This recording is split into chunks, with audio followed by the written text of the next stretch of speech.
You ready to take your leadership journey to the next level? On the leadership platform TLP, we don't just talk about leadership, we live it. This year, we are bringing you cutting-edge insights, transformative tools, and real-world strategies to help you lead with confidence, purpose, and impact. This year, we have 4 seasons with 50 episodes. We will dive into themes such as leading self, leading others, and leading institutions. We bring you Leaders Are Leaders. This monthly session focuses on book reviews, discussions, encouraging all participants to read along with selected books on personal leadership and professional leadership. We also have a time with the CEO. In this segment, we dive into the stories of prominent CEOs who share their insights, lessons learned throughout their leadership journey. We also bring you extraordinary leadership stories, highlighting individuals in our societies who are doing extraordinary things. This segment inspires viewers with real-life examples of leadership in action. We will bring you some brilliant minds, courageous leaders changing the narrative of Africa. We also bring you finally the expert-led sessions, which cover a wide range of leadership and personal development topics, providing practical guidance and actionable strategies for personal and professional development. The leadership platform is your go-to space for personal growth, professional breakthroughs, and meaningful connections. I am Joy Bunsu-Schmutz, co-host on TLP, and I will see you every Saturday, 7 p.m. GMT, live on YouTube and Facebook.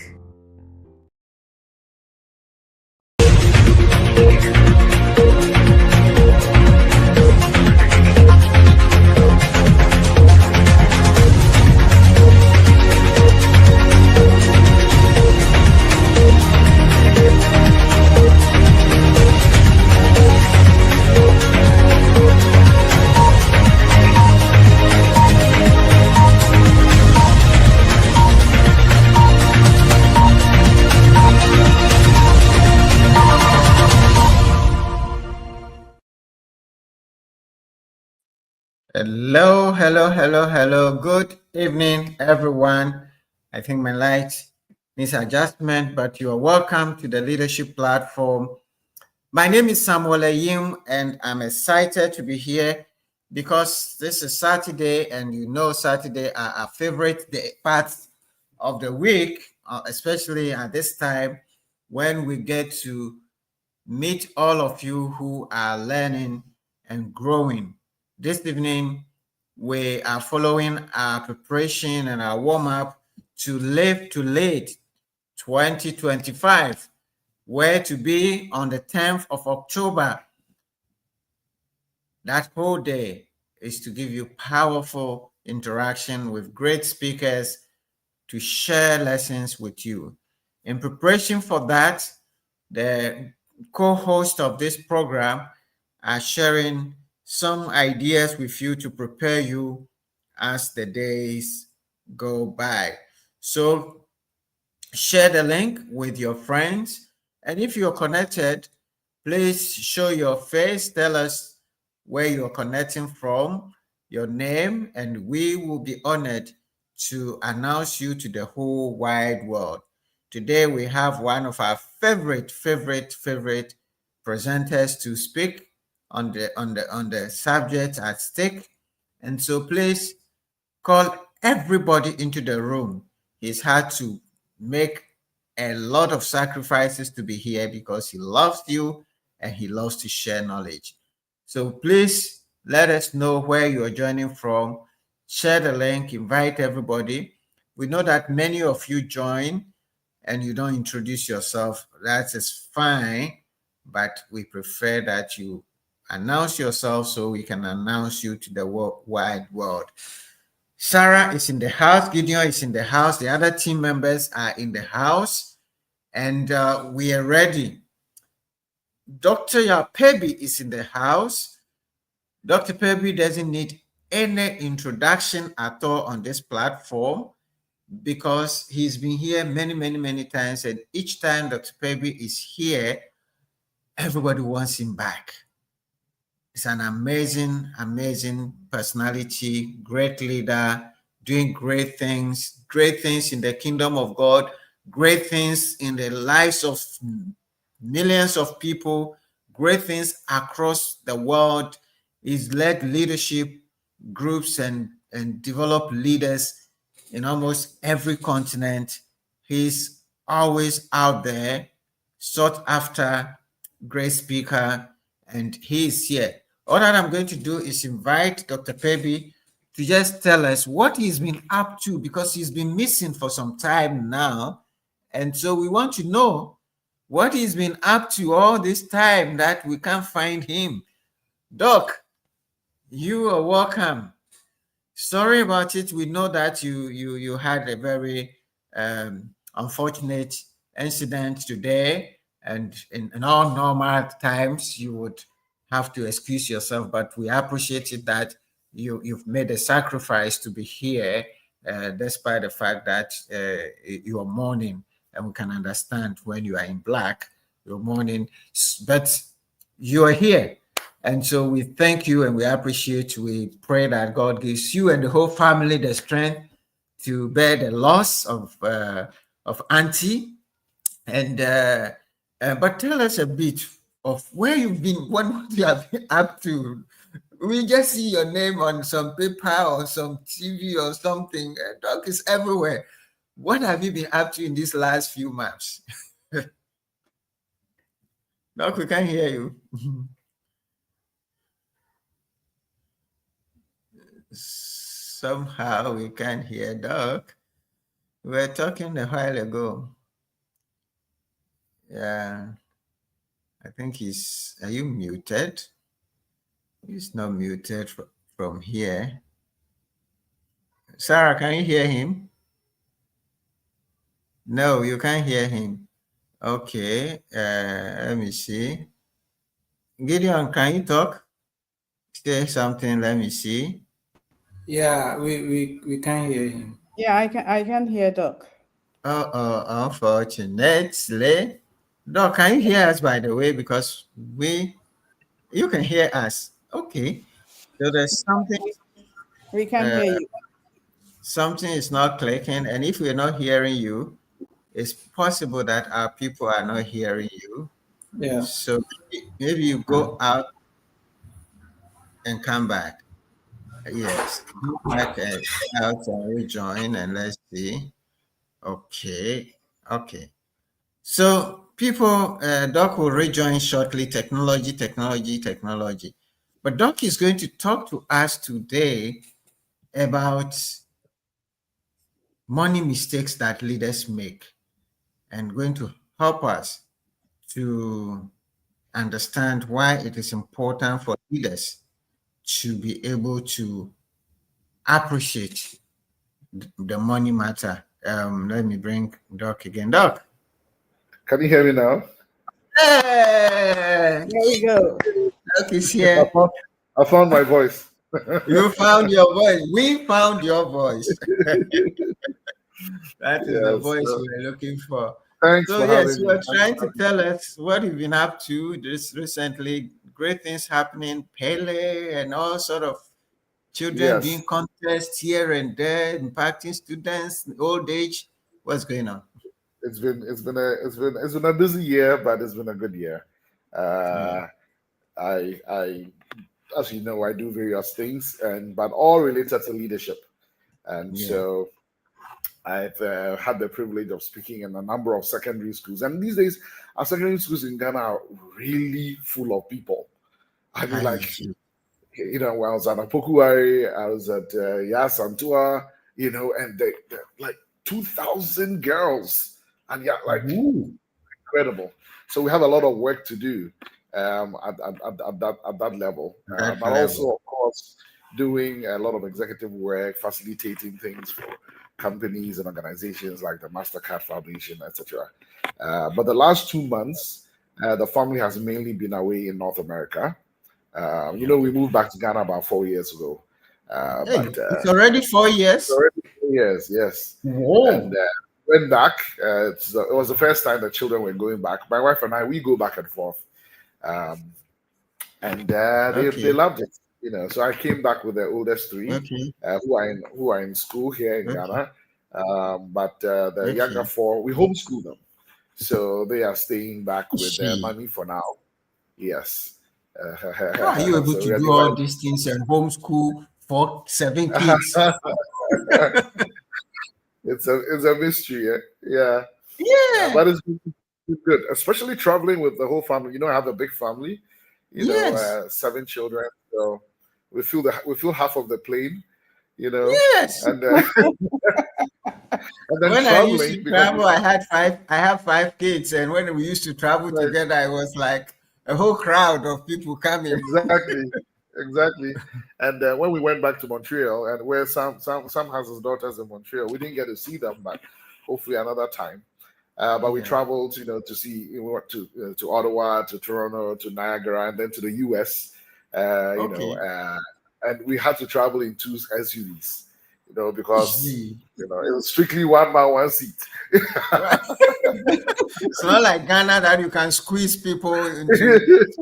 You can do miracles, So, but it's been fun seeing family, also checking on some friends, and we do a lot of what do you call it? Mission work. Yes. So it's been good also meeting some of the partners, people who've been supporting our work. So it was what Bill George of Harvard Business School called the integrated life. Because as much as it was family time, at the same time it was work. Beautifully fit together. So yes. Yeah. Welcome Thank you back. so very much. Sarah, you want to know something else that Doc All has right, been so up to? welcome, Doc. I was telling Doc I had even forgotten how he looked like because it's but it's good to have you back. It's good to have you back, and we can't wait to hear what you're going to share with us and to learn from you. Indeed, we can't wait. And this year, the theme for LIVE2LEAD is sustainable, leading for sustainable wealth and prosperity, how to empower individuals and organizations to create sustainable wealth. And we're just giving you a sneak peek into it. And Doc is going to share some of the mistakes that leaders make about money. And so we can't wait. Indeed, I joined Sarah to say we can't wait. The stage is yours, Doc, to take us away. Wonderful. Thank you again, Sam and Sarah, and of course Joy is not with us right now, but hopefully she'll be back soon. And CTL is doing a very good job keeping the leadership trumpet blowing, and I can tell you that soon we will see the results. Keep at it. Absolutely. Yes. Absolutely. All right. So we will leave the stage to you, and then you will take us away. Good. Do you see my slides right now? Yes, we see your slide. Wonderful. Yes. Great. All right. So as you rightly heard from my brother Sam and friend and collaborator, we are looking at money mistakes leaders make. Of course, there are many kinds of money mistakes leaders make. I've chosen about 15 or so to share with you, and in rapid succession, because I'm hoping that maybe in the Q&A time we can go into detail about a particular one that affects you personally, or affects your sector, or it's affecting your organization or business, etc. But one thing I've been saying since I was in medical school is that money is everyone's business. Money is everyone's business. I know depending on the tradition you come from, you may not want to talk about money. But money makes the world go round, whether we like it or not. I was just sharing with Sarah and Sam, we do a lot of mission work around the world, 65 countries now. And it takes money even to go to Cameroon. The other day it cost me $1,100 to just go to Cameroon. So we need to talk about this. And this year the LIVE2LEAD conference is themed Leading for Sustainable Wealth and Prosperity. There are many angles to look at this from the private sector angle, from public sector, from individuals, families, etc. But I've looked at, kind of leading organizationally, especially, and some common mistakes that leaders make. Hopefully, you'll really enjoy this. These are not all the mistakes, but they're some of the most important mistakes. All right. So we're going to identify common mistakes leaders make. Then we're going to reflect on personal and organizational practices. We'll learn some strategies to avoid some of these pitfalls we're talking about, because at some point you hear me saying, okay, this is a tip. This is a tip for you. And then how do we build the healthier money habits for lasting impact? That's the theme, sustainable wealth. If we just want to make wealth, one time and that's it, then this is not for you. But if you want to make wealth and sustain it and keep growing it and even pass it on to generations, then what we're talking about is very essential. We have done many different themes over the years, over the last 10 years or so of Live to Lead. And I think this is one of the most important, because often it seems like you guys are not interested in money. You guys are not business people, or you're not crunching numbers. You're just talking about these ideas and do good, take the higher road, leadership is effective. But show me the money.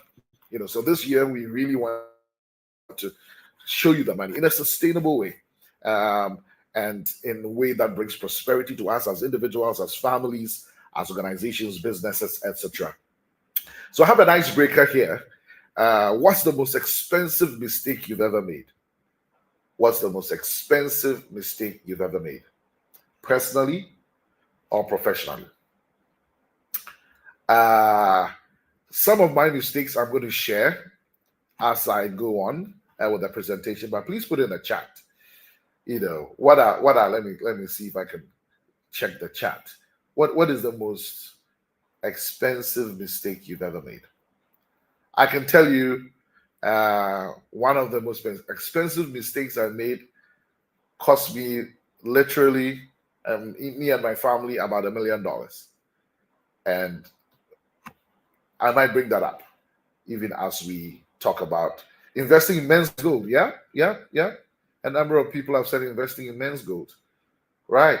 My wife and I invested in property in the United States. At some point, we had about 25 units of property. And then we trusted those who were managing it, because these properties were actually in the US and we were in Canada. And it seemed like, Canada, US is just across the border. In fact, I can get to the Canadian US border in 45 minutes from my house. And I can get to New York. I'm talking about driving. I can get to New York City, in five hours. So we had some properties, far away and in Ohio, and thought, it's fine. Long story short, these guys knew we were far away and were mismanaging the property. Sometimes we had to take money from my credit card and pay for something because they're like, the roof is caving in, the roof is, or whatever it is. Long story short, during COVID, that was the end of the story. We lost everything. Why? We couldn't even cross the border to check on our properties. I will bring up elements of it even as I share, but I'm bringing this forward to let you know that I have made mistakes. But the one good thing about this session we are having, especially those of you who are younger, is that building wealth will take you longer than you think. And it's also going to cost you more than you think. And so start early and start smart. And this is even in spite of starting early. So I started early. When did I buy my first house? Anyway, no need to go into that. But even when you lose, you make a big loss, you can build up again if you are young. Start young. Don't wait till after retirement. Anyway.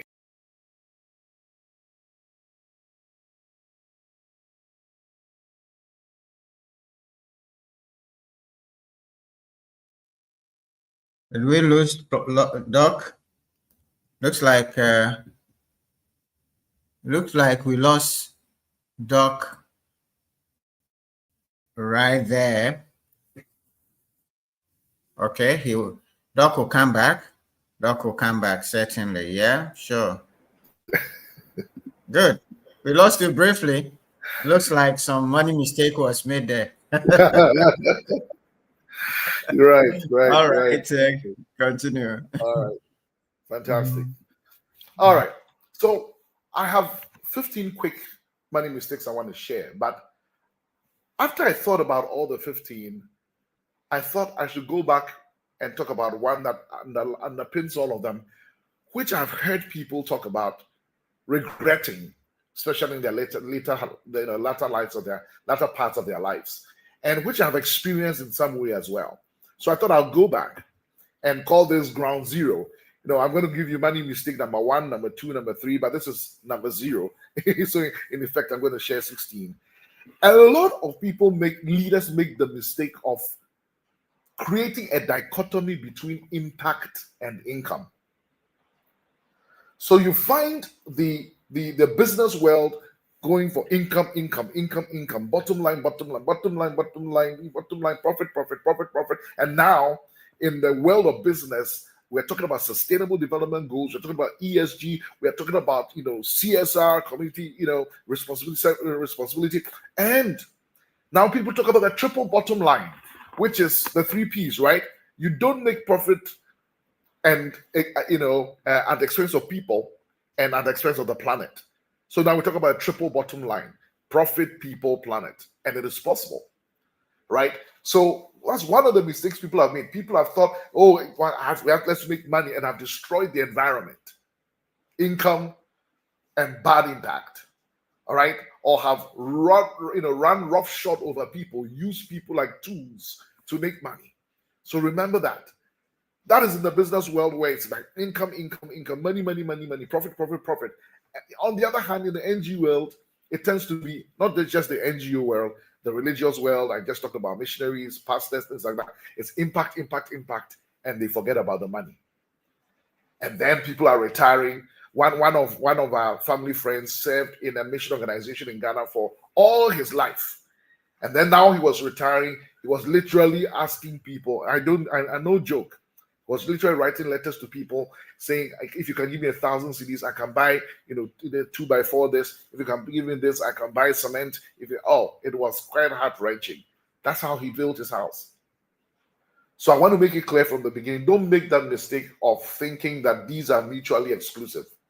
You can make impact and income simultaneously. Don't just go for income. Don't just go for impact. You can have both. Maybe not all the time, but you can do that most of the time. So let's go to the other ones. Money mistake number 1, having more vision than provision, and vice versa. This is a mistake many leaders have made. I have made this mistake myself, where you're given, especially when you are called by a board to come and take over an organization because the previous one did not have enough vision, we're not moving forward. And so you come with excitement, want to do this project, that project, and all you are thinking about is a vision and going for it and not matching it with provision. And I like to call it vision and provision because there are many of you who are religious people, many who are Christians, especially here. And we like to say things like, whenever God gives a vision, he makes the provision, or he would have already made the provision. Is true. The question is whether you are listening clearly and carefully enough to actually know whether this is a God-sized vision and this is exactly what God told you to do, because God won't pay for what he hasn't ordered. Should I say that again? God is not going to pay for, when you go to a restaurant, will you pay for food you did not order, right? So very important, if you say it's God who gave you the vision, make sure that truly you will have that kind of intimacy with God. And that's why we all need sounding boards. And that's a tip for you. You need a sounding board, even if it's not a formal organization with a governing board with fiduciary responsibility. Have people in your life. The Bible says, in the multitude of counselors, there's safety. Have people in your life you can share things with. I remember when I became president of a Canadian charity in the international education space. That was 2013. I was young. I was 35. The only black guy who's ever been president of the organization. And I went for a conference, the Lausanne movement, which is something Billy Graham started in 1974, organized a conference in Bangalore, India. And that was when the first time I met Dela Adedibo. Dela Adedibo is one of the Ghanaians we should be proudest of when it comes to leadership development. He has a PhD in leadership. He's actually founded a leadership university, especially works in East Africa, etc. But he's one of the senior vice presidents of CRU. CRU is what we call Campus Crusade for Christ. In these parts, they call it CRU in the US. They call it Power to Change in Canada. Now, one of the things he told me, he was very excited for me. He said, wow, young man, you become president and CEO of this Canadian organization. That's amazing. And he said, there are two things that kill leadership. We're talking about money mistakes leaders make. He said the first one is not enough vision. If you don't have enough vision for your organization, you're going to kill it. But the second is having too much vision. Because if you have too much vision and you don't have resources, you are going to suffer. And there was a time that I really stretched my organization because we really had to expand. You know, for almost 30 years, this organization had not, you know, in Canada, had not even grown past the city of Ottawa, which is the capital. And there are many more cities after that, Montreal and all, Halifax, all these cities after that. You know, and we were not catching up with the numbers of international students in Canada. So I have this huge vision that we will double our organization in 2 years or something like that.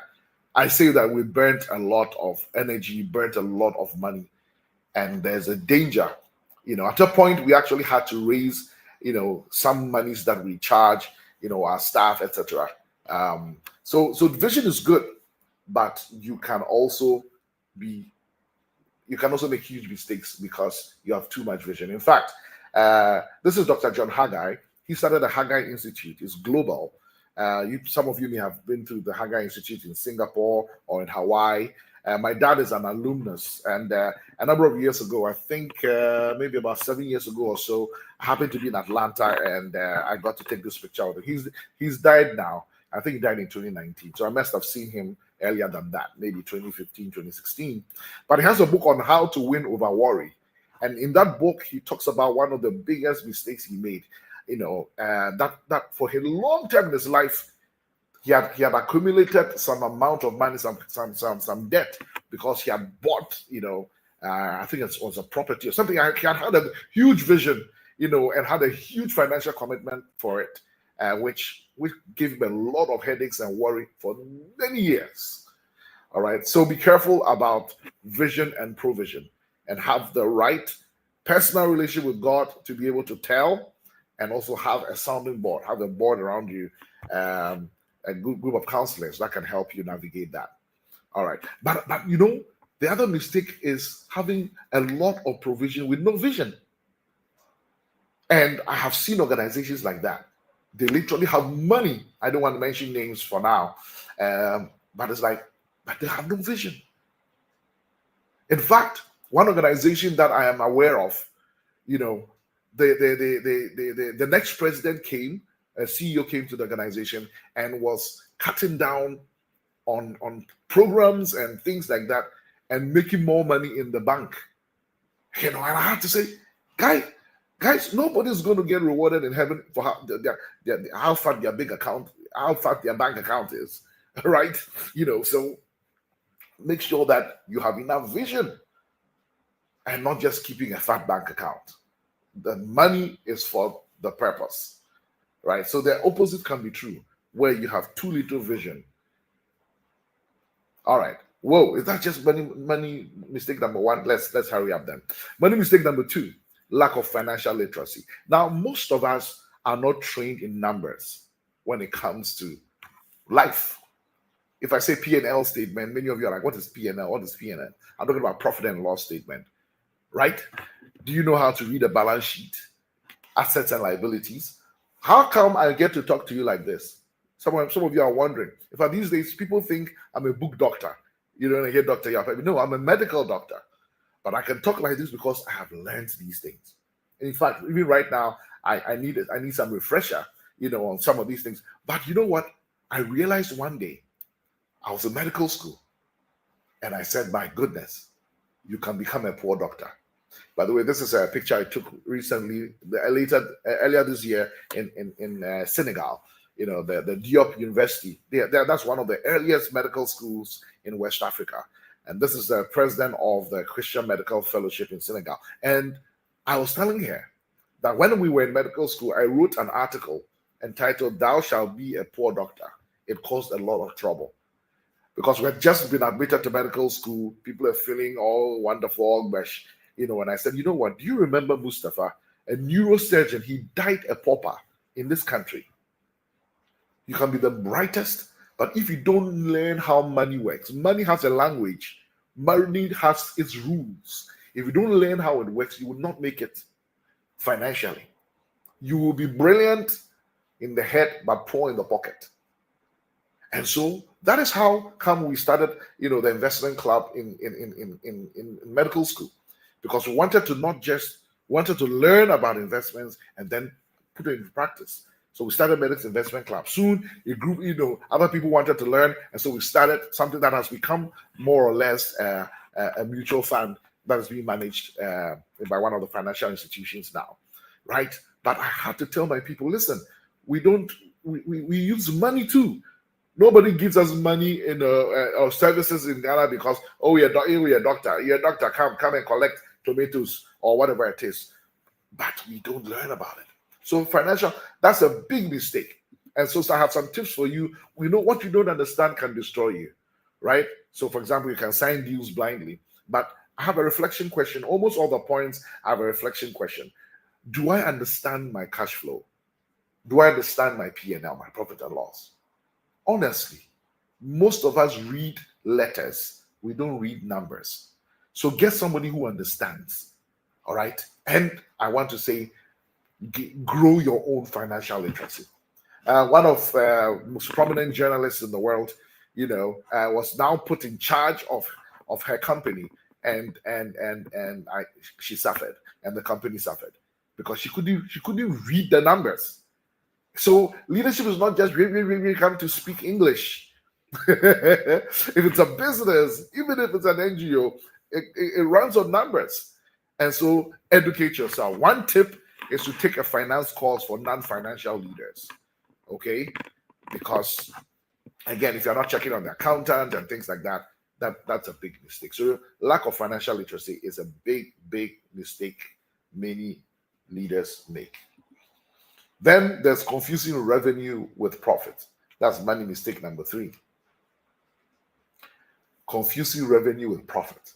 So as soon as revenue starts coming in, people start eating it, as we say in Ghana, because they are messing up the two.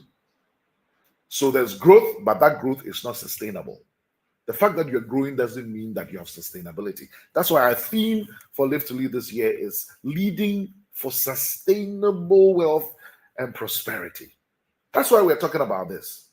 A reflective question is, am I measuring success by vanity metrics or real results? These days, that's a big term, especially in the fundraising for business world. They talk about vanity metrics or development economics. What are you measuring? So the tip here is to track profit margins, not just income. The fact that you're getting money.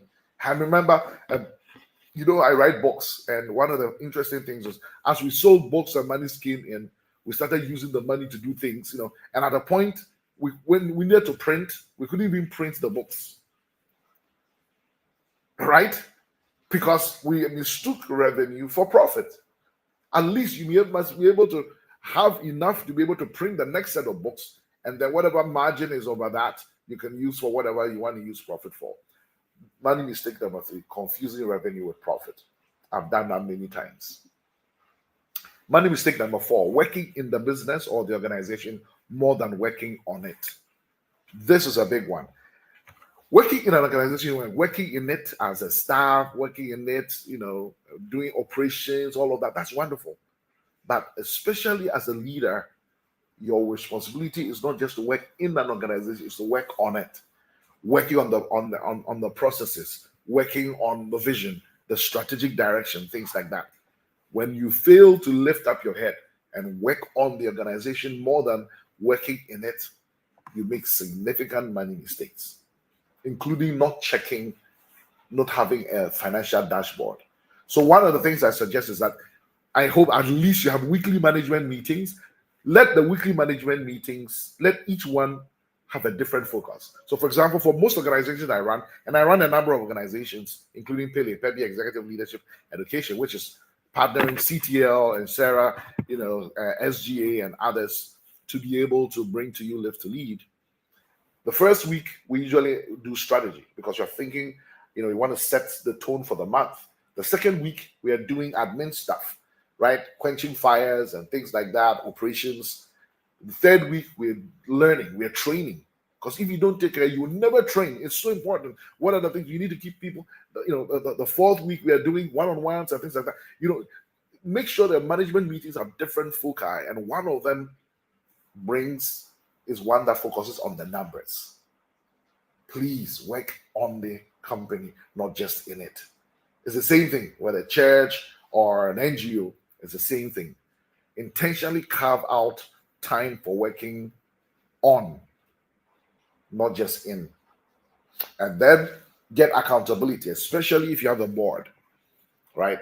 Like I mentioned earlier, to keep you making sure that you are working on it, not just in it. The money mistake number 5. Sam, let me know when I have 10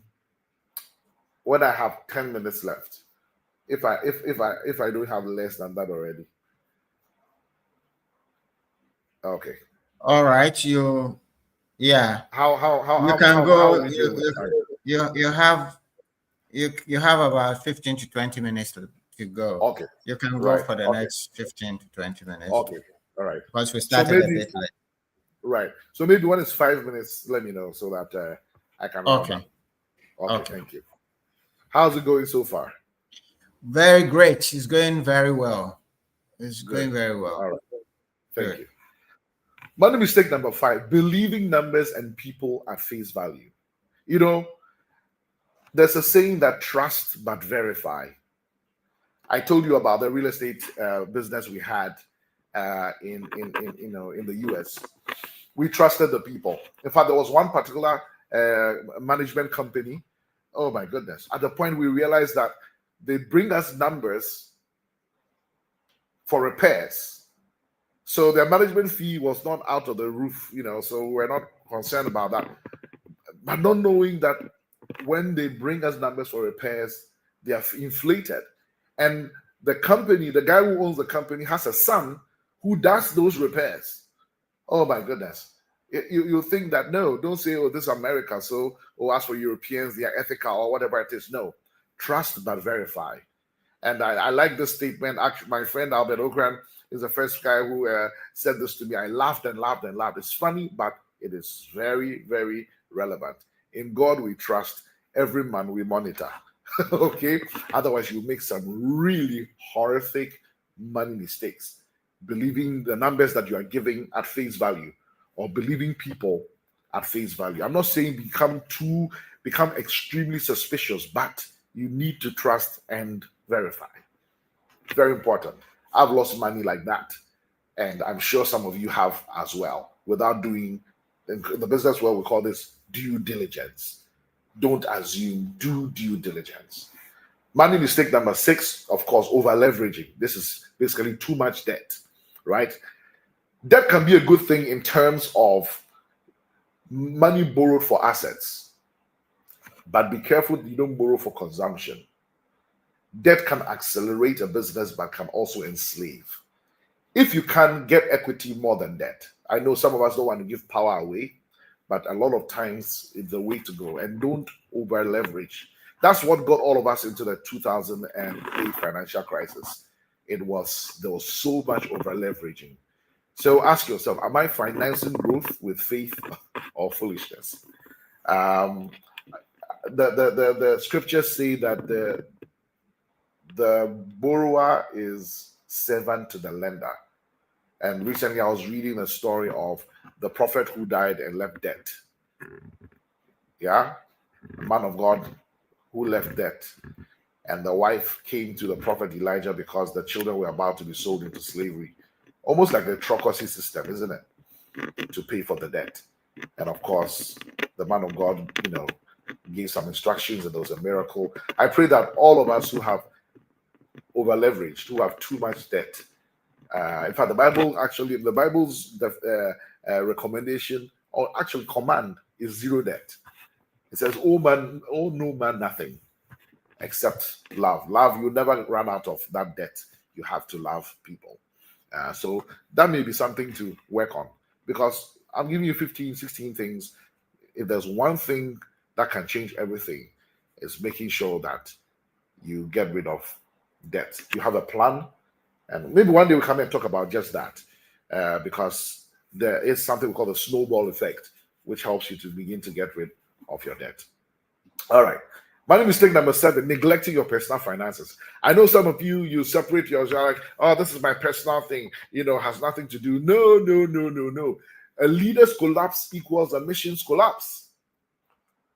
So remember, don't just say this is my private life. In fact, there are some organizations, especially Christian mission organizations, you actually sign a lifestyle covenant, including that you will not be in debt. Debt, whatever, you're neglecting your personal finances can collapse the mission, right? And I've also realized that a lot of times the way people manage public funds is a reflection of how they manage private funds. So you look at the government of Ghana, we are in debt. We are in so much debt, and we can't service our debt, which is why we went to the debt restructuring and all of that. Go and check. Let's check. If we could, let's check all our leaders' lives and their portfolios, and we'll be surprised. No, maybe we shouldn't. We wouldn't be surprised how many of our leaders are actually personally in a bad financial state. Don't think that because people are stealing a lot of money, they have a lot of money. Somebody said to me, have you seen a rich policeman? And he meant by that all the bribes they're taking, where does it go? Where does it go? In Chi, we say, easy come, easy go. So be careful. Let's ask ourselves, am I stewarding both the organization and my home? And I'm sharing these mistakes not because I am perfect, not because I have it all covered, but because I'm in this boat with you, and I know how it is to struggle to take care of your personal finances. And you need to do it well. I need to do it well, because it will affect even how I lead outside. Pay yourself fairly. A lot of organizations, especially corporates, are not paying themselves fairly. They are overpaying themselves. But a lot of NGOs also are not paying their staff fairly, right? They are underpaying. We need to pay fairly. Manage our household finances, because it becomes a reflection. And then it's just a matter of integrity, right? That who we are on the inside or personally is also who we are on the outside. So don't make that money mistake, neglecting personal finances. And then, oh my goodness, I could do a whole hour on this one. Short-term thinking. Sacrificing today's stability for tomorrow's stability for today's applause. Many CEOs chase quarterly results, tactical things, and miss the strategic end. Especially, how does this decision today affect us 5 years from now? I had a friend who used to work, because for proprietary reasons, I'll not mention the company. But he used to tell me that, listen, in this company, if you, for example, print the label of our product and let's say it's green, and the green is slightly off, we will burn everything. We'll destroy it, because you destroyed the brand. But some of you may think, oh, no, hey, we're losing money by destroying all these labels. No, let's use it. No, that is taking a short-term decision. It's costing you today, but what will it cost you long-term down the road? I'll give this example, and because I'm proud of him. Type is a printing company in Ghana. They are one of the leading printing companies, and was it 2 years ago or 3 years ago? They printed a book for me which had a unique yellow cover, positiveness, a fuel for success. So the CEO called me and said, "Oh, my guys are done. You can come for the book." So I was getting ready to go, and with my driver also to go and get the books. And then he called again and said, "I have checked on the books. They didn't get the yellow right. They didn't get the color right. I'm going to destroy all the books." I'm talking about 500 books or 1,000 books. I'm going to destroy all those covers. We're going to redo it. Can you believe it? That's somebody who's not caught in short-term thinking, because short-term thinking is like, oh, it's okay, let it go. But that'll be the end. I'm not going to go back there for business, right? Build short-term and long-term dashboards. That's the tip. I hope you're realizing I'm giving you a tip, not just talking about the problem, but giving solutions as well. Measure things that are short-term, but also measure things that are long-term. Let me tell you a quick story that somebody who was involved in the negotiation of Central University told me. You know, the new property at Micho, and huge property, huge land. If you haven't been there, visit.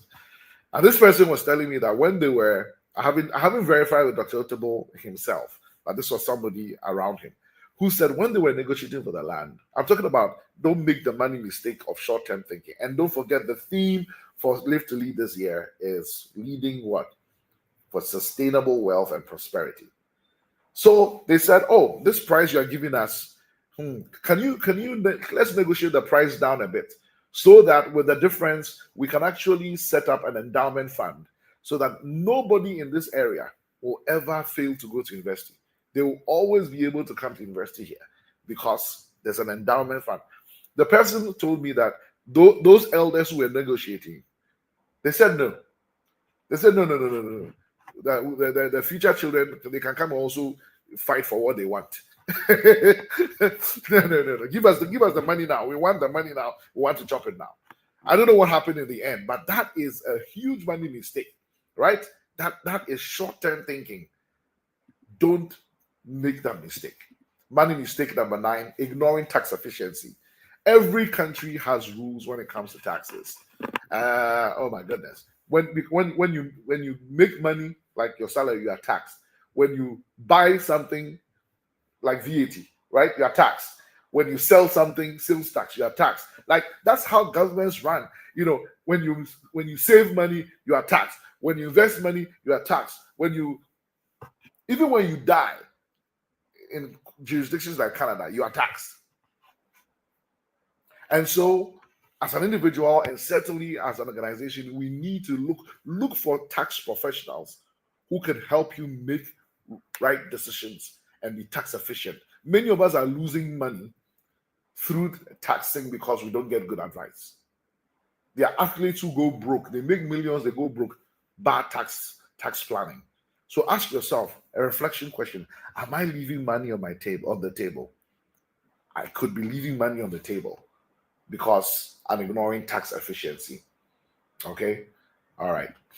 Number 10, lifestyle inflation. Big mistake leaders make. When they make more money, then they increase their budget. Then they're building a bigger house or they're moving to a bigger house. Now they want a car that is a V8. You know, when you step on the accelerator, was vroom, 1,000 Ghana cedis. Just because you can doesn't mean you should. So there are leaders who are upgrading cars, houses, offices. It's not. Have you looked at the life of Warren Buffett? He is one of the richest people in the world. He is the world's most successful investor, bar none. The guy just turned 95 last week. Yeah, last 2 weeks, end of August. Do you know he still drives a 2013 or 2014 Buick that he bought, a car that he bought? And even that, I'm told he didn't buy it brand new or something like that. Look, guys, why are we like this? Why are we like this? Especially in Ghana. These outward things. A friend of mine, had this small like Toyota Yaris. He went to park somewhere, and somebody said to him, "Oh, God will help you, eh? God will bless you. You get a big car, and oh, why are you driving this? Can you imagine? What's wrong with us?" Reflection question: do your spending habits reflect values or they reflect vanity? Let me tell you a tip. Let me give you a tip. If you're serious about sustainable wealth and prosperity, decide that, for example, I have decided to live a life of simplicity. It's not because I cannot buy a Mercedes Benz. And I may eventually at some point in my life. But right now, for me, my definition of simplicity includes not riding a Mercedes Benz. That's for me. One of the things, if you're going to build wealth sustainably and think about the next generation, is to learn to cap our income. Now, I know some of you are saying, I'm struggling to make money, say cap your income. I'm not talking about your struggle today. We are talking about sustainable wealth and prosperity. So decide that, oh, you know, me, if I make 100,000 Ghana cedis a month, I'll be fine. I'll be comfortable, you know, for this as a family, right? And then decide that, okay, we're going to cap. Maybe probably do it in dollars because of the way Ghana cedis goes up and down. All right. So if we make $10,000 a month as household income, we're fine. You know, accommodation is fine, food is fine, education is fine, you know, all of that. And then decide that this is where we will live. And so anything that comes above that, we are investing, we are growing assets for the future, for posterity, and also for generosity. I met a couple that lived this out. I don't know whether I have the time to share it, but they were going out as missionaries. They had wanted to go out as missionaries, and God said to them, "Don't go. Stay back and run the family business, and rather use the money to support missions." So they obeyed. They were not happy at all, but eventually they obeyed. Now the business did so well, and they decided that they said, "Oh, if we are the missionaries, how much would we have then paid?" Not like Fortune 500 companies CEOs. So they looked at that amount and said, "This is how we're going to cap. This is where we're going to cap our income." Would you believe that when I met them, the time I met them, these guys were giving $1 million a month to missions. $1 million a month. Imagine that they were only getting bigger houses and more cars and things like that. Remember, if you're serious about it, this is something, think about it, especially as a new year is coming, and say, what really, where should I cap my income so that I can think about posterity rather than just living large, and leaving nothing for the next generation. All right, you can run up in 5 minutes. Yeah. Okay, wonderful, great. So the last 5, failure to diversify. This is basically putting all your eggs in one basket. This is a basic law of investment, that don't put all your eggs in one basket. There's a beautiful verse in scripture in Proverbs that says, sow in the morning, sow in the evening, so that do this and do that, because you don't know which one will do well. All right. And it's not just investment, it's also revenue streams. Right. So as a company, you have only one revenue stream. What happens when that revenue stream is cut? I can tell you as a doctor, the most important vessels in the body, the brain, the heart, they have several vessels, several blood vessels that feed them. So that's why somebody can have a heart attack and still survive, because there's another vein, somewhere, another artery that supplies. Spread your investments and your revenue streams. Don't make that mistake of having just one main avenue. And then money mistake number 12, avoiding tough money conversations. A lot of leaders lose money, destroy companies, because they're supposed to have conversations about things that are not going well, or about some debts that need restructuring, or about some debts that need collecting, some things that need, and they don't have tough conversations. I want to put it to you. Silence breeds dysfunction. I want you to reflect tonight and say, what money truth am I avoiding? What money truth am I avoiding? What money conversation am I not having? Maybe one day I'll come and talk to you about dealing with difficult discussions. It's the most popular thing that is requested in my company pay. A lot of organizations come and ask for it, because even top CEOs, top C-level executives find it difficult to have crucial conversations. Is there a money conversation you should be having that you're not having? Don't behave like an ostrich, burying your head in the sand. Then money mistake number 13, attempting to save on insurance. People say, oh, insurance is too expensive. It's too expensive. Oh, no, I don't do comprehensive. And then the cars get hit, and then the fire burns the office. And then don't go cheap on insurance because you want to save money. It's a bad money mistake, because when something goes wrong, invariably it does, you are in deep trouble. Money mistake number 4 is playing the ostrich as if finances and fundraising is someone else's job. This particular one is for CEOs. Not just of non-for-profits when you have to fundraise. For-profits also have to fundraise.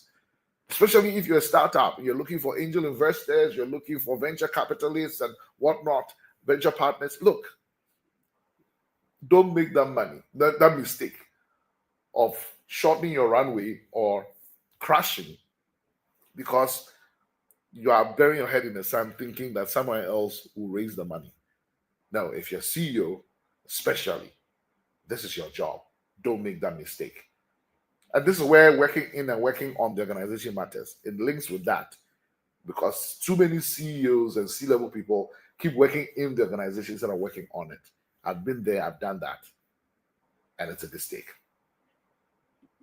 And then finally, neglecting succession and legacy planning.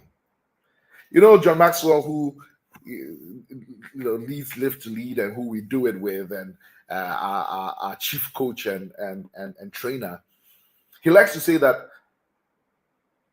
when it comes to leadership, the proof that you're a successful leader is what happens when you're gone. The proof of great leadership is succession. And that is why our theme is about leading for sustainable wealth and prosperity. What matters when I'm gone? What matters when you are gone? I like this picture because, this black person is discussing her finances with this guy, and let me tell you, it may mean, for example, you may have a family business in Ghana and maybe you need a particular expertise. Bring it from Canada, bring it from India if you don't have it in Ghana. Because the thing is that the business will prosper and grow and help many people, not just with its products and services, but by its employing of people, right? And that it can go on from one generation to another to another. Too many family businesses don't make it past their founder generation. And a lot of times because of bad succession planning. But actually the word we use now is succession management, or legacy management. Because management, the management cycle, planning, implementation, and evaluation. So it's not just the planning aspect. So leadership without legacy is incomplete. And so one question I had to ask, and we all need to ask, what happens if I'm gone tomorrow? Will this business continue? And don't wait till, when I grow old, because some people don't grow old and die. Yesterday, my auntie was fine. This morning, she's dead. Does she have a will? I hope so. Has she set up succession? What's going to happen to her house? Many of us are not accumulating wealth for the generations. We make, we lose. And so our children, our grandchildren come and start all over again, as if we did not even exist, as if we did not even live. Please, raise the bar for the next generation, who raise the bar for the next generation, who raise the bar for the next generation, because you avoided these money mistakes. There are some financial books you can look at. If we have time, we'll get into groups and ask 2 or 3 people to share what money mistakes that they see most common in their sector and share insights. It's something you can still do if you want. You can share in the chat, or you can keep it and discuss in your office or discuss in your family. But individually, all of us need to take at least one step. Find 2 of your vulnerabilities. I've shared 60 money mistakes leaders make. Find your top 2 vulnerabilities, the top 2 mistakes you are making or most likely to make or have made, and choose one action step this month to stand up in the tide. Thank you.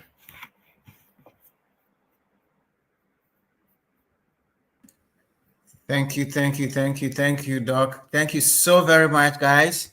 This has been very, very, very insightful. Great learning. I was taking so much notes that when you finished, I didn't even realize that you finished. We'll take a quick short break. And when we come back, guys, please share your learning. What are you taking away? Which of these mistakes are you making? What are your top 2? And what action plans are you going to make to deal with it? Also, let's have your questions. Any questions you have about money and how to address any of the mistakes, please go ahead and type them into the chat. And if you have any money issues, please bring them up and let's rock. We'll be right back after this short break. Nobody ever thought their way to success. Nobody ever hoped their way to success. Nobody ever wrote goals on a planner to success. They acted. Action is what attracts. It's the action. It's the movement. People need to hear your story. People need to see your vision. And when you learn to communicate, you pass it on to others, and you help so many people make a difference in the world. So let your dream come out and learn how to communicate it with excellence. Thank you very much. My name is John. I'm your friend. Thank you.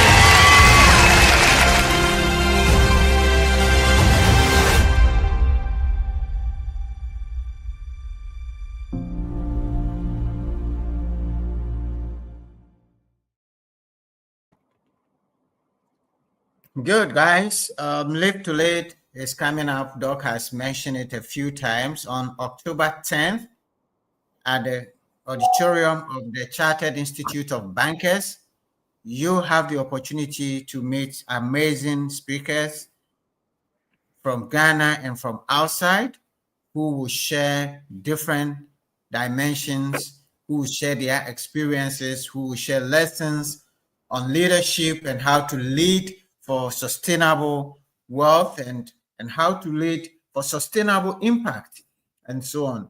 So go to check the link that is posted in the chat. Go to our website, live2leadghana.com, and register. You can register either for in-person participation for just 2,500, where you will have breakfast and lunch and all that in it. And then you can also choose to join virtually. I have some friends from Nigeria and others who said they want to join. They can always join virtually. There is room. You can register for that.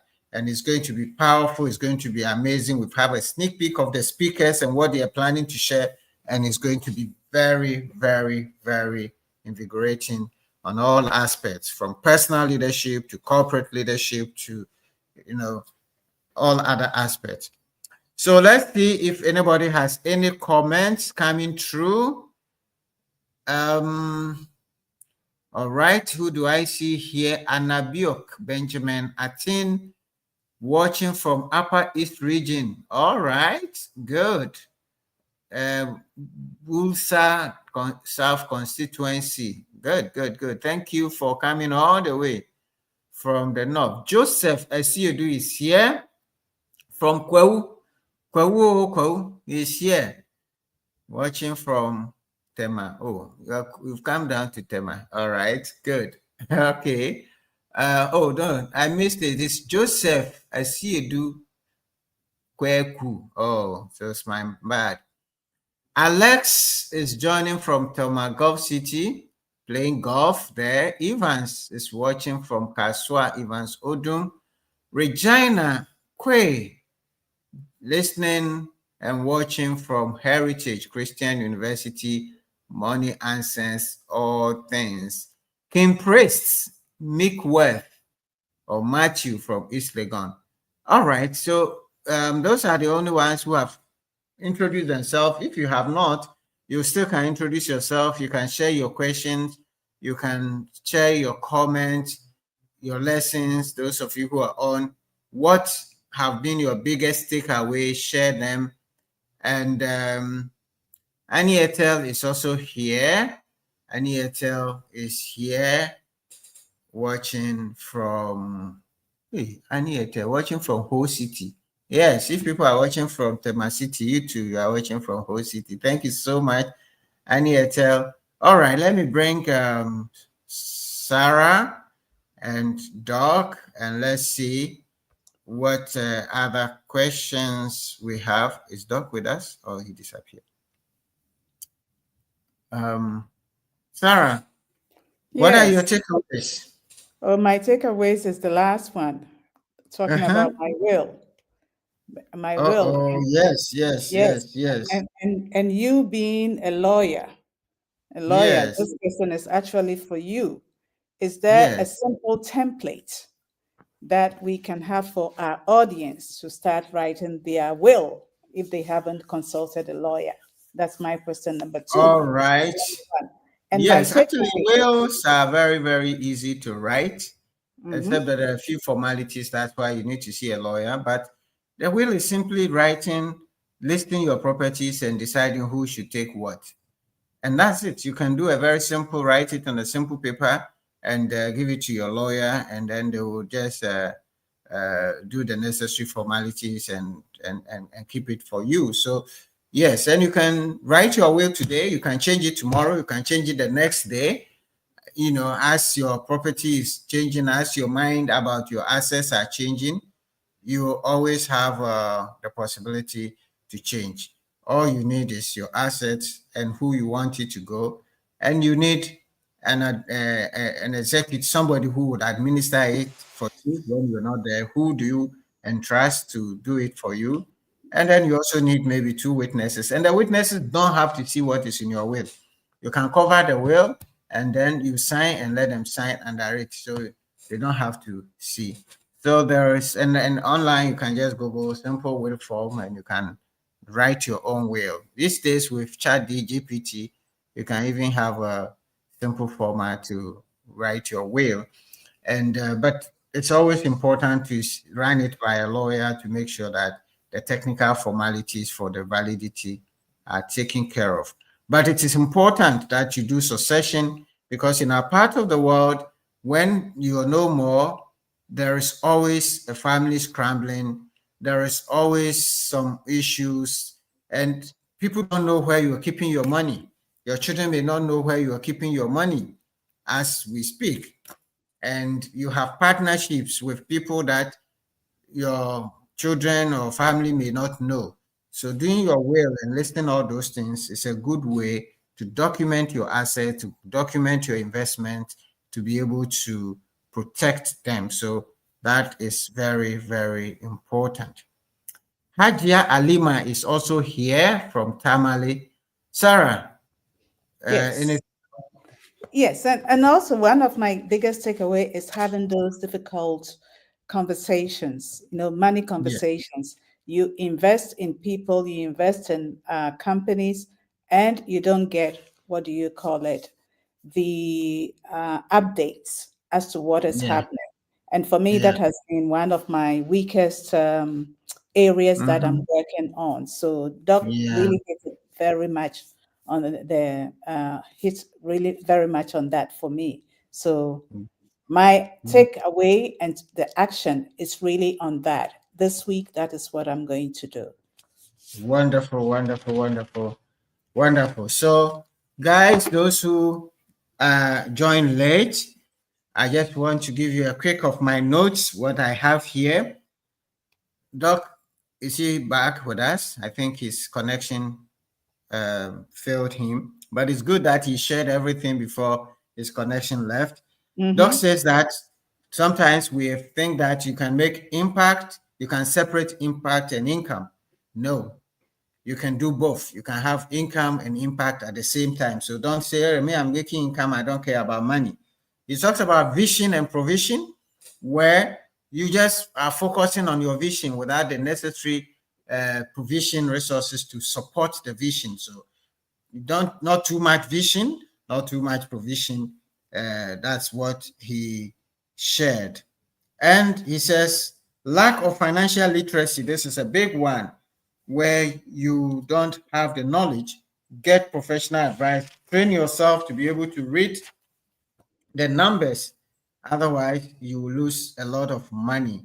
Confusing revenue with profits. And that is very, very important. A lot of us, once we have money in our hands, we think that is profit, and we eat it. And lack of financial literacy is very something that you can trick you, because you don't know the difference between profit and income.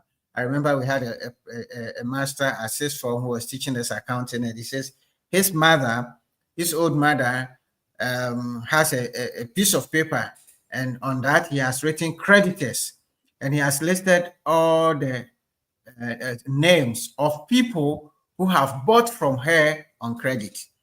and she has written creditors. So you have, if she has no will and she dies, all these people will come and say that, well, we loan money to this old lady, but in fact, they are the people who owe her. So they are debtors, but for her, because I've sold on credit, they are my creditors. And so knowing the right language is also very important. Working in the business rather than on the business, that's also a big one. I think for me, that's one of the things that I need to take home. I need to spend time, work on the business, and focus a bit more. Believing the people and figures at face value.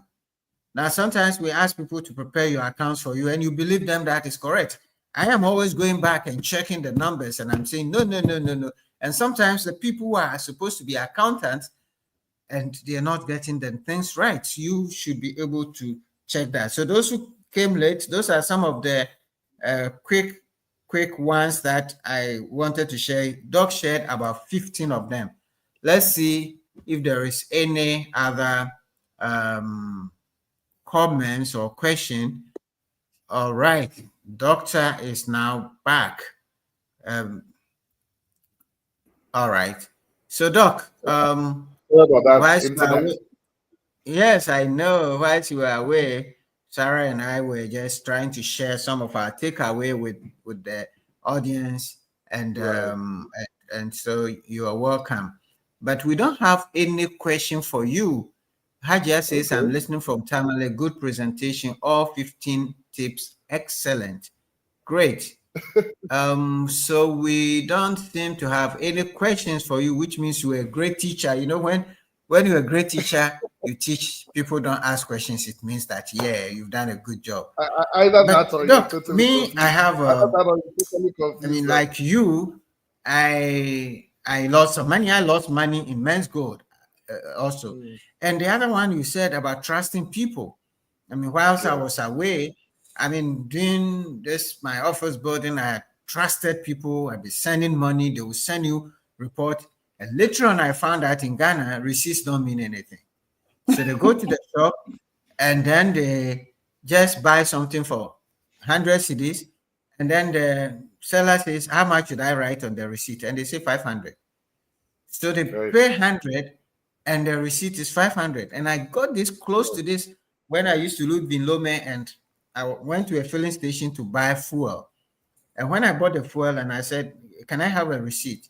And then he said, okay. Then he brought the receipt book and says, how much should I write? I said, what do you mean by how much should I write? How much do you take? I was a bit upset. And he says, oh, I'm sorry, but when some people come, they will say that we should write a certain amount. So that's why I'm asking.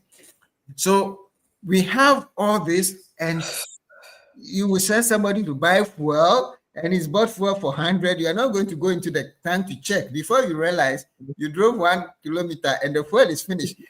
And they said they filled the tank. You know, so checking, and the expression you use, the French also use that, la confiance n'exclut pas la surveillance or quelque chose comme ça. So the fact that you trust doesn't mean you shouldn't check or monitor.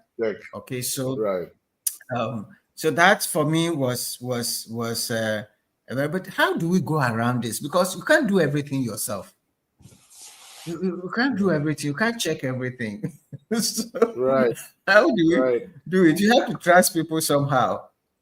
Yes, yes. There certainly is a level of trust that must prevail in any business, in any society, for the society to thrive. You know, so in fact, a lot of why we are where we are is because of a trust deficit.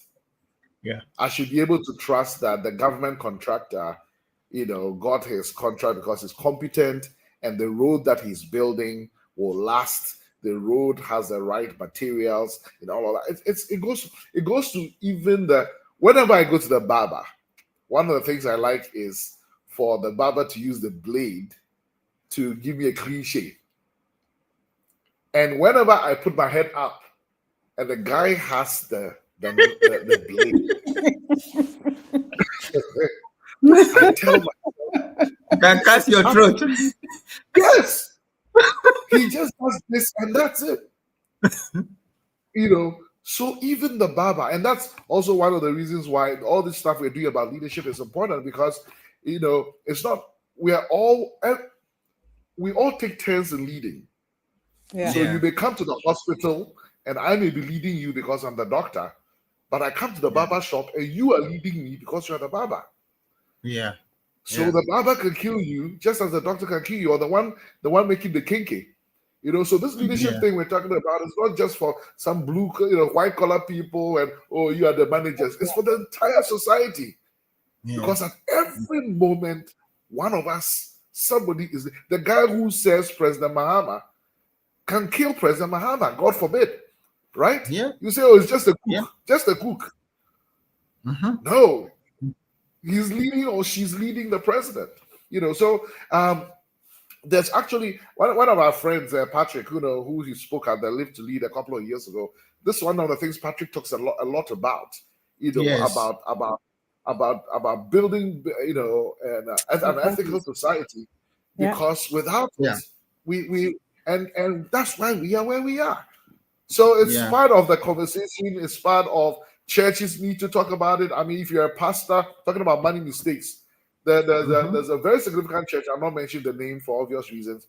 In the early days before some of our friends really protested and brought about systems, after taking the offertory on Sunday, they take the money to the pastor's house. And what happens to the money, only God knows. Right? The money is for the pastor now. So those are all things we need to. And some of these things you think that, it's common sense. No, let's not assume it. In fact, these days I've been telling my wife, because we had a lot of trouble with, some people we've employed and all of that. And sometimes we're like frustrated. We're like, let's just head back to Canada, live our life, forget about all this, trying to help Ghana, blah, blah, blah. But one of the things we've come to is that don't expect what you haven't trained. Yeah. Right. We're expecting certain things from people because, he must know this or she must know this. But some people just don't have it. Yeah. And so it has to be said, it has to be repeated, it has to be trained. There are a lot of things we're expecting that we haven't trained people to be able to do. But yes, one of the things that we also, even as much as we're expecting that human trust and ethics to go up, in the meantime, we need to put in place, thank God for blockchain technology and things like that is going to make us do the right thing. All these the blockchain technology, my goodness. Don't forget what country recently has instituted there's an AI technology that is a cabinet minister. Or one of the European countries. It's Dubai. Dubai has an AI minister. Oh, Dubai does too, but there's a European country that recently, not minister for AI, an actual AI that is a minister. Yeah. I saw there was an AI cabinet minister. I read it this week. Somewhere. Yeah. Right. So a lot of those things are going to help curb the misdeeds, misstructs, etc. But it's best when we can build the virtue, because we are human beings. We are human beings. We must be. Yeah. I think it's, if I'm not mistaken, it is Albania. Albania. All right. Yeah. I mean, there are other questions about it, including ethical questions, but we're getting there. But think about it, Sam. Look at what happened with junior high exams, the BEC. Yes, the children are cheating, and the teachers are taking money to be able to facilitate cheating. Yes. What? Yes. Oh, yes. The teachers, the headmasters, the invigilators, the adults are the one organizing the cheating for the children. So they're actually teaching them how to cheat. Right. How would these children grow to become what? Exactly. So and the parents have paid for it. Right. For the cheating. We're talking about sustainable, and that is the thing a lot of Ghanaians don't get. You can make money today, but will it be there tomorrow? You can make $1 million today, but if you end up in jail, what's the point? Yeah. Or if it pass on to the next generation. So that our theme is really, our theme goes, it touches on many things, including how we can do a better job in our governance and all of that, because if we're going to build for it to be sustainable, it's got to be ethical. Otherwise, it will not last. In fact, scripture even says, a good man leaves an inheritance for his children's children. But it says that the wicked gathers to give to the righteous. Absolutely. We need to check our ways if we're going to have sustainable wealth and prosperity. Good. Wonderful. All right, Doc. Okay. We would bring it to a close here. And we want to thank you so very much. And we once again, our condolences and due courage to the whole family. And we are with you in spirit. And everybody who has joined, we want to thank you, Sarah. Thank you, Gideon. Thank you, the whole team, for bringing this. And let's keep sharing and let's keep inviting people into the room. Live to Lead is on the 10th of October, and you will not miss it. Those who have been at Live to Lead always want to be there. And this year is going to be even more powerful. So please take your pass, go to LIVE2LEAD.com. There's a link, it's also put in the chat and it's on the screen. Please click the link and register now. This year we are having a very small auditorium, so you don't want to miss it, because if you register late, then you may not have a space. And so thank you all. See you at Live to Lead 2025. Thank you, Doc. Thank you, Sarah. Good night, everybody. Night, everyone. Bye-bye. Bye. Nobody ever thought their way to success. Nobody ever hoped their way to success. Nobody ever wrote goals on a planner to success. They acted. Action is what attracts. It's the action. It's the movement.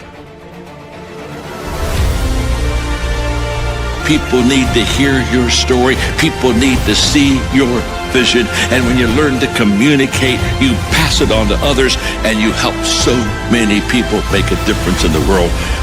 So let your dream come out and learn how to communicate it with excellence. Thank you very much. My name is John. I'm your friend. Thank you.